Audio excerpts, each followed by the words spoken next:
প্রিয় শিক্ষার্থী বন্ধুরা, আসসালামু আলাইকুম। আমি আলমগীর হোসেন, তোমাদেরকে আলমগীর স্কুলের পক্ষ থেকে স্বাগতম। আজ আমি যে বিষয়টি তোমাদের সামনে আলোচনা করব, নবম এবং দশম শ্রেণীর রসায়ন তৃতীয় অধ্যায়ের একটি গুরুত্বপূর্ণ বিষয়। যদিও আমাদের নবম দশম শ্রেণীর বিষয়ে এই বিষয়টি সম্পর্কে অনেক বিস্তারিত আলোচনা করা নাই, তবু আমাদের বেসটা মজবুত করার জন্য এই অরবিট এবং অরবিটাল সম্পর্কে আমাদেরকে জানতে হবে।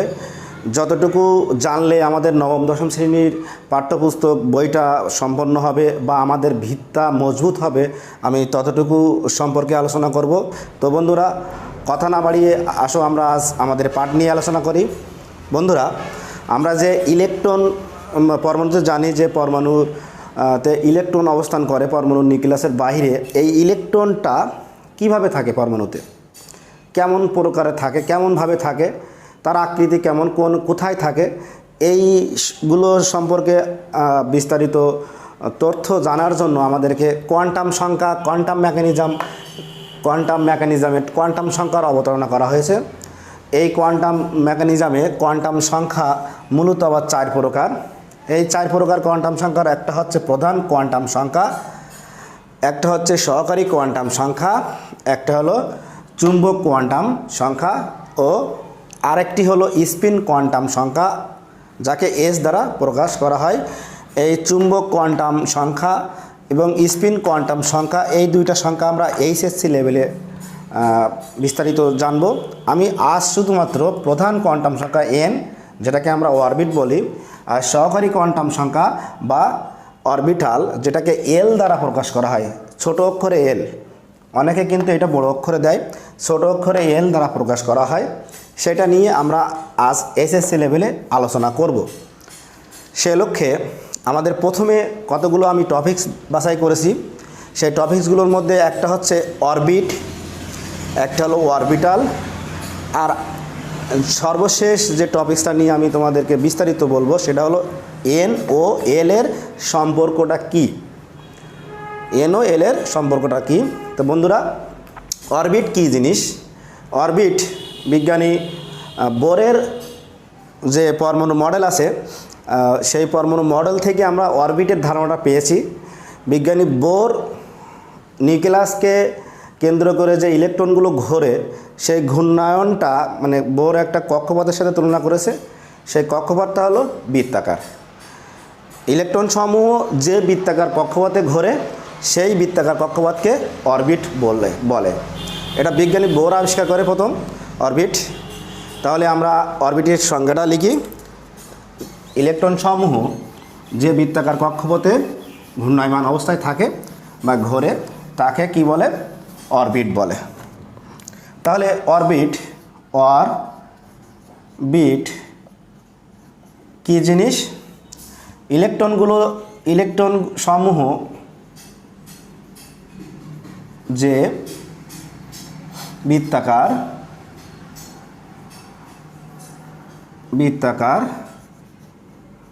কক্ষপথে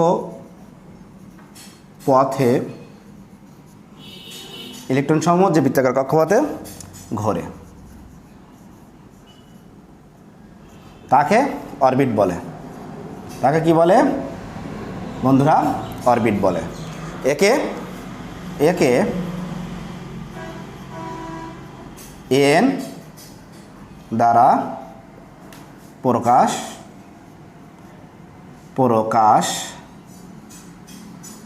করা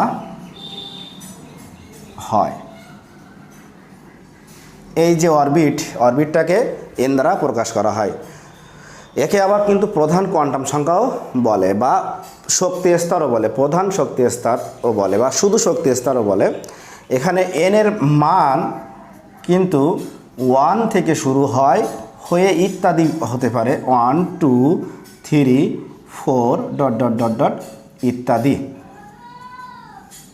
যতটা লাগবে আমাদের ইলেকট্রন বিন্যাস করতে, যতটা লাগবে। যদি এন এর মান 1 হয়, যদি 1 হয়, তাহলে সেই অরবিটের নাম বা সেই সেলের নাম কেএসএল। n = যদি 2 হয়, তাহলে এল সেল। বন্ধুরা n = যদি 3 হয় তাহলে এইভাবে যাবে KLM সেল, n এর মান যদি 4 হয় তাহলে n সেল, n সেল। তাহলে আমরা লিখতে পারি এরকম যে n = 1 এর জন্য K সেল বা প্রথম শক্তি স্তর, প্রথম শক্তি স্তর। n = 2 এর জন্য দ্বিতীয় শক্তি স্তর, n = 3 এর জন্য তৃতীয় শক্তি স্তর, n = 4 এর জন্য চতুর্থ শক্তি স্তর। এভাবে যদি n = 5 হয় তাহলে পঞ্চম শক্তি স্তর, ইত্যাদি ইত্যাদি। বন্ধুরা এই শক্তি স্তরগুলোতে ইলেকট্রন কিভাবে থাকে, কি ইচ্ছা মতন ইলেকট্রন কি বসানো যায়? বসানো যায় না। এই শক্তি স্তরে ইলেকট্রনগুলো একটা সূত্র মেনটেন করে থাকে, 2n² ক্ষমতা n এ ইলেকট্রন ধারণ ক্ষমতা, n বা অরবিটে ইলেকট্রন ধারণ ক্ষমতার সূত্র হলো 2n²। বন্ধুরা যদি n = 1 হয় তাহলে K সেল, সেলের নাম কি? K সেল বা প্রথম শক্তি স্তর, শক্তি স্তর। এখানে আমাদের ইলেকট্রন ধরবে কয়টা? 2 × 1 এর স্কোয়ার, অর্থাৎ আমাদের ইলেকট্রন ধরবে 2টি। প্রথম শক্তি স্তরে আমাদের ইলেকট্রন ধরবে কয়টি? 2টি। n = যদি 2 হয় তাহলে আমাদের সেলটার নাম L সেল, আমাদের সেলটার নাম। n = যদি 2 হয় তাহলে L সেল বা দ্বিতীয় শক্তি স্তর। দ্বিতীয় শক্তি স্তরে আমাদের ইলেকট্রন ধরবে কি? 2 × 2 এর স্কোয়ার, তাহলে আমাদের ইলেকট্রনটা দাঁড়াবে 2 এর স্কোয়ার, 4 4 2 8টি। এভাবে যদি আমাদের তৃতীয় শক্তি স্তর হয় n = 3 KLM সেল, তাহলে আমাদের শক্তি স্তরটার নাম হবে তৃতীয় শক্তি স্তর। সেখানে বন্ধুরা ইলেকট্রন ধরবে 2 × n এর মানের জায়গায় 3 বসাতে হবে, 3 এর স্কোয়ার, তাহলে 3 এর স্কোয়ার 9 9 2 18টি। n = যদি 4 হয় তাহলে আমাদের সেলটার নাম n সেল বা চতুর্থ শক্তি স্তর। এই চতুর্থ শক্তি স্তরে আমাদের ইলেকট্রন ধরবে সর্বোচ্চ 2 × 4 এর স্কোয়ার, অর্থাৎ 4 এর স্কোয়ার 16 2 32টি। এভাবে চলতে থাকবে, এভাবে চলতে থাকবে। তাহলে যদি n = 1 হয় প্রথম শক্তি স্তর বা K সেল, সেখানে ইলেকট্রন ধরবে সর্বোচ্চ 2টি, সর্বোচ্চ 2টি। n = 2 হলে সেখানে ইলেকট্রন ধরবে সর্বোচ্চ 8টি। n = 3 হলে সেখানে ইলেকট্রন ধরবে সর্বোচ্চ 18টি। আমাদের প্রশ্ন হতে পারে যে আমরা কি 10টি ইলেকট্রন দিতে পারবো না? হ্যাঁ, আমরা সর্বোচ্চ 18টি ইলেকট্রন দিতে পারবো। তা আমাদের একটা ইলেকট্রনও দিতে পারবো, 1 থেকে 18টি ইলেকট্রন আমরা ব্যবহার করতে পারবো। যদি 19তম ইলেকট্রন হয় তাহলে কিন্তু n = 3 স্তরে বা তৃতীয় শক্তি স্তরে ব্যবহার করতে পারবো না। এইটা বোঝাচ্ছে। n = 4 হলে ইলেকট্রন ধরবে 32টি। তাহলে বন্ধুরা মোটামুটি অরবিট সম্পর্কে এটুকু ধারণা রাখলেই হবে। এবং অরবিটের যে সংখ্যাটা আছে বৃত্তাকার কক্ষপথে ঘোরে, এটা মনে রাখতে হবে যে নিউক্লিয়াসকে কেন্দ্র করে যে বৃত্তাকার কক্ষপথে ঘোরে। তো বন্ধুরা আমরা এবার অরবিটাল নিয়ে আলোচনা করব। অরবিটাল এটা সম্পর্কে সর্বপ্রথম ধারণা দেয় আমাদেরকে বিজ্ঞানী সোমারফিল্ড। বিজ্ঞানী সোমারফিল্ড লক্ষ্য করলেন যে ইলেকট্রন সমূহ নিউক্লিয়াসকে কেন্দ্র করে শুধুমাত্র বৃত্তাকার কক্ষপথে ঘোরে না। ইলেকট্রনগুলো শুধুমাত্র বৃত্তাকার কক্ষপথে ঘোরে না, ইলেকট্রন সমূহ বৃত্তাকার কক্ষপথ ছাড়াও উপবৃত্তাকার, এরকম উপবৃত্তাকার কক্ষপথে ঘোরে। এই যে উপবৃত্তাকার কক্ষপথে ঘোরে এটাই হলো অরবিটাল, এটাই হলো অরবিটাল। ইলেকট্রন সমূহ বৃত্তাকার কক্ষপথ ছাড়াও উপবৃত্তাকার কক্ষপথে ঘুরতে পারে। ইলেকট্রন সমূহ যে সকল উপবৃত্তাকার কক্ষপথে ঘোরে সেটাকে বলা হয় অরবিটাল। অর্থাৎ ইলেকট্রন সমূহ যে সকল উপবৃত্তাকার কক্ষপথে ঘোরে সেই সকল উপবৃত্তাকার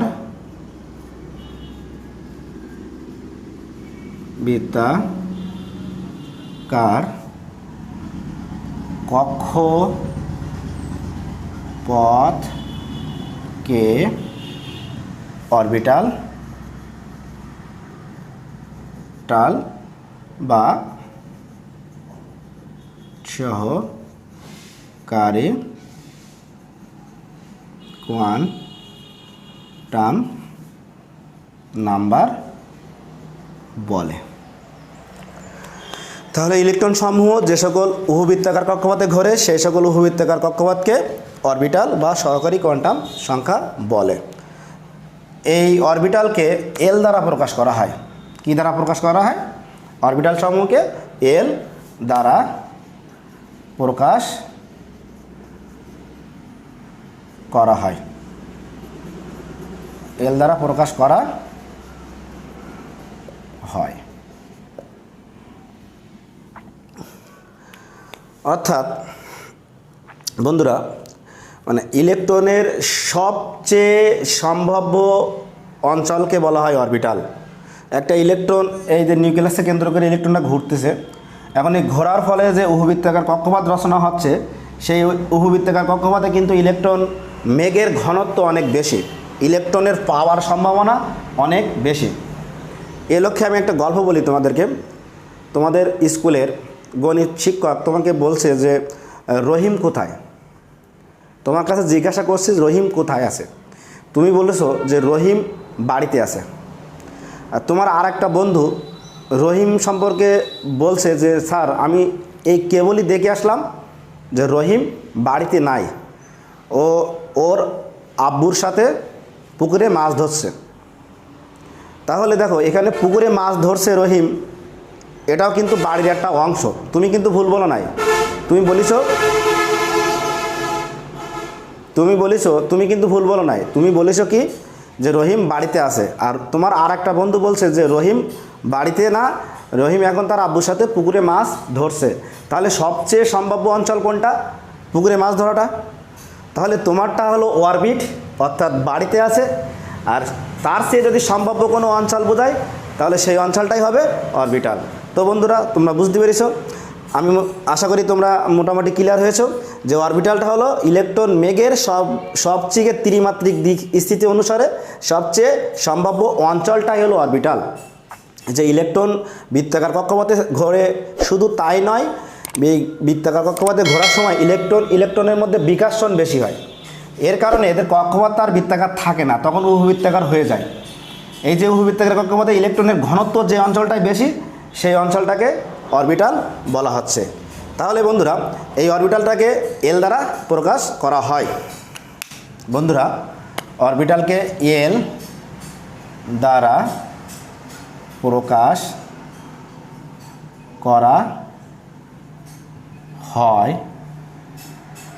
এল এর মান কিন্তু এনের মতো না, এন যেমন 0, 1, 2, 3 ইত্যাদি, এল এর মান 0, 1, 2, 3 ... ইত্যাদি।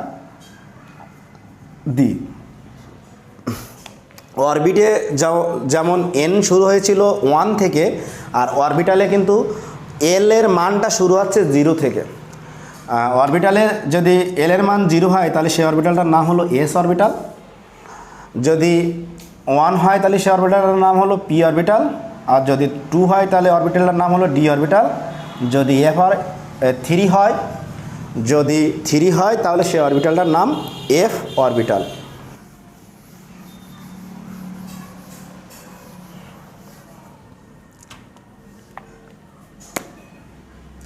তো বন্ধুরা, আমরা এবার ইলেকট্রন ধারণ ক্ষমতা নিয়ে আলোচনা করব।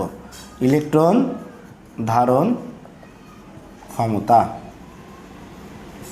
ইলেকট্রন ধারণ ক্ষমতা হলো, এখানে অরবিটালে ইলেকট্রন ধারণ ক্ষমতা সূত্রটি হলো 2 × 12 + 1, 2 × 12 + 1, অর্থাৎ এস অরবিটাল তখন এল এর মানটা হলো 0, তাহলে আমাদের ইলেকট্রন ধরবে, সূত্রতে এল এর মান বসিয়ে দেব 2 × 0 + 1, অর্থাৎ 2টি। তাহলে এস অরবিটালে আমাদের ইলেকট্রন ধরবে সর্বোচ্চ 2টি। পি অরবিটালে ইলেকট্রন ধরবে, দেখো পি অরবিটাল তখন এল এর মান কত বন্ধুরা? এল এর মান তখন 1, তাহলে 2 × 2 এল, এর জায়গায় 1 বসাবো, +1, অর্থাৎ 6টি। ডি অরবিটালে যখন ইলেকট্রন ডি অরবিটালে যখন এল এর মানটা হবে 2, তখন ইলেকট্রন ধরবে 2 × 2, এল এর জায়গায় 2 + 1, তাহলে ইলেকট্রন ধরবে আমাদের 8, ডি অরবিটালে ইলেকট্রন ধরবে আমাদের 2 × 2 = 4, 5 × 2 = 10টি। আর যখন এফ অরবিটাল, তখন এল এর মান কত বন্ধুরা? এল এর মান তখন 3, তাহলে 2 × 2 × 3 + 1, অর্থাৎ 14টি। এখন বন্ধুরা প্রশ্ন আসতে পারে যে আমাদের এফ অরবিটালের পরে কি আর কোনো অরবিটাল নাই? আছে, জি, এস, পি, ডি, এফ, জি, এভাবে চলে যাবে। আমাদের যেহেতু জি অরবিটাল লাগে না খুব বেশি, আমাদের 118টি মোড়ের ইলেকট্রন বিন্যাস করতে হয়, এখানে এফ অরবিটালের মধ্যে ইলেকট্রন বিন্যাসগুলো হয়ে যায়, সেজন্য জি অরবিটাল লাগে না। এরপরে যদি আসে জি অরবিটাল আসবে বন্ধুরা। তাহলে আমাদের এস অরবিটালে ইলেকট্রন ধরবে কয়টি? 2টি। পি অরবিটালে ইলেকট্রন ধরবে আমাদের 6টি, ডি অরবিটালে ইলেকট্রন ধরবে আমাদের 10টি, আর এফ অরবিটালে আমাদের ইলেকট্রন ধরবে সর্বোচ্চ 14টি। এখানেও একই কথা যে 2টি ইলেকট্রন ধরবে, 1টি ধরবে না? হ্যাঁ, ইলেকট্রন 1টি ধরবে, 1টি থেকে 2টি, 1 থেকে 6টি, সর্বোচ্চ কিন্তু 6টি, এটা লিমিট, সর্বোচ্চ লিমিট এটা। 14টি ধরবে এফ অরবিটালে সর্বোচ্চ। তাহলে বন্ধুরা আমরা অরবিটালে ইলেকট্রন ধারণ ক্ষমতার সূত্র পেয়ে গেলাম। তো বন্ধুরা, আমার ভিডিও ক্লাসটি আজকে কেমন লাগলো অবশ্যই কমেন্ট বক্সে কমেন্ট করে জানিও। আর সর্বোপরি যদি ভালো লেগে থাকে তাহলে শেয়ার দিয়ে অন্যদের সুযোগ করে দিও। আর আগামী দিন আবারও ফিরবো নতুন একটি ক্লাস নিয়ে। ততক্ষণ তোমরা সুস্থ থেকো, ভালো থেকো এবং সর্বোপরি বাড়িতে থেকো। আর আমার চ্যানেলটি সাবস্ক্রাইব করতে ভুলো না যেন, এবং আমার গ্রুপে, ফেসবুক গ্রুপে অবশ্যই মেম্বার ইনভাইট করো। ধন্যবাদ সকলকে।